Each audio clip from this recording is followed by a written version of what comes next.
Hello dear followers and randomly passing strangers, this is Ilianzo and welcome to my channel, The Anime Creator. Remember what we talked about last time? No?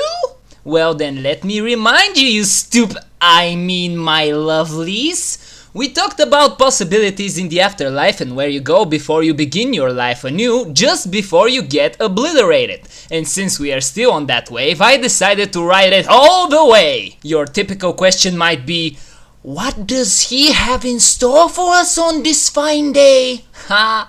Well, it is an anime about judgment and the darkness within humans. So without further ado, I present to you Death Parade.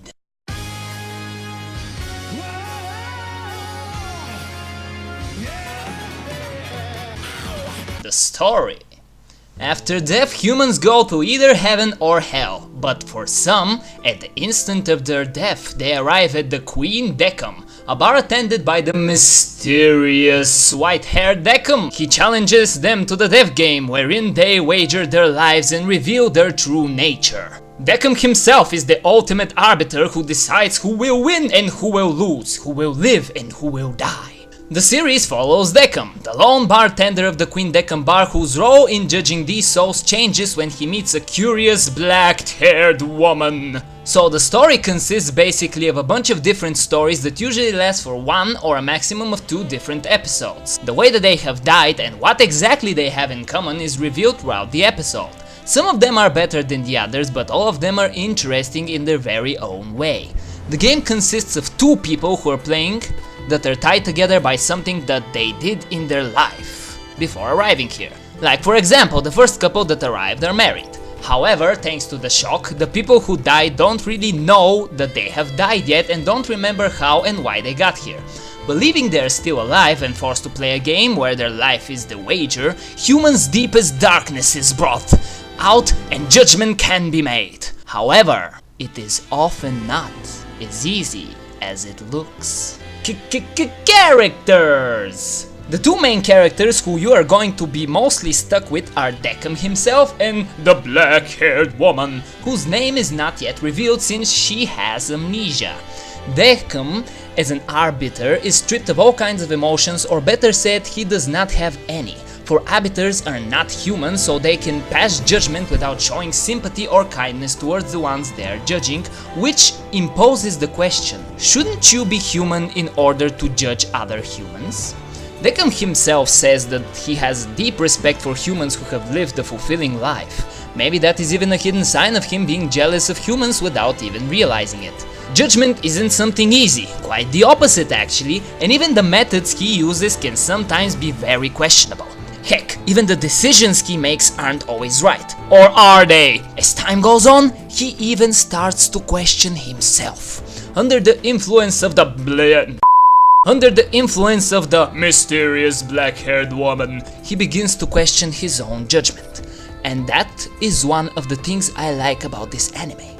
It makes you think. It makes you question. It makes you theorize. Exactly one of the many reasons why I love Dark Souls. Anyway, Decum is my favorite character because it is interesting to follow his path of becoming more human.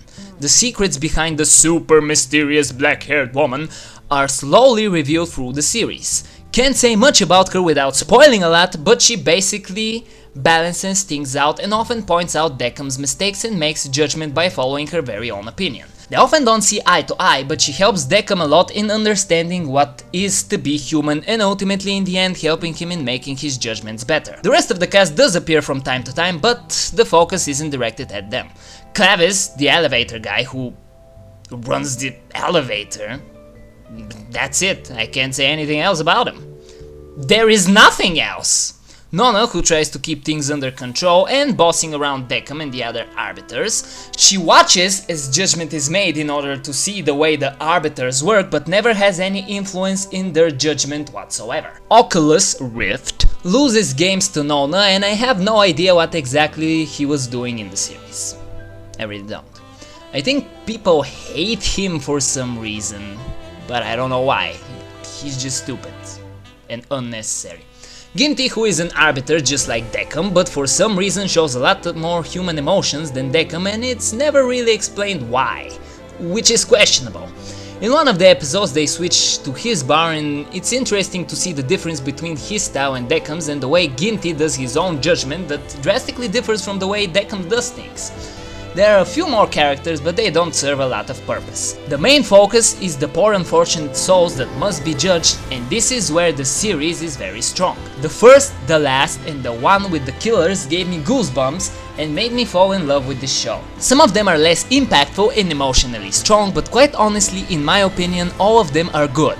Just some of them are better than others, and that's quite normal, so let's continue following Deckham's path and becoming the world's best arbiter like no one ever was. Opening is complete bait. Do not trust it, but feel free to jump in and dance. It's funny how the entire series has this serious tone of death, regret, and maybe despair, but at the same time it has a hint of hope and the hidden happiness of life, and in a way, that might exactly be what the opening is saying.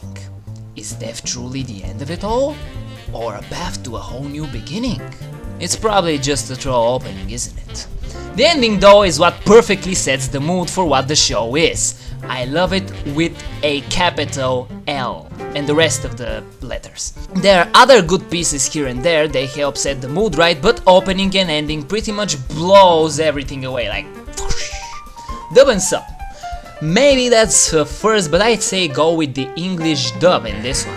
It's easier to comprehend with something so text heavy, and I love Deckham's voice more in the English dub. Animation. Madhouse, enough said.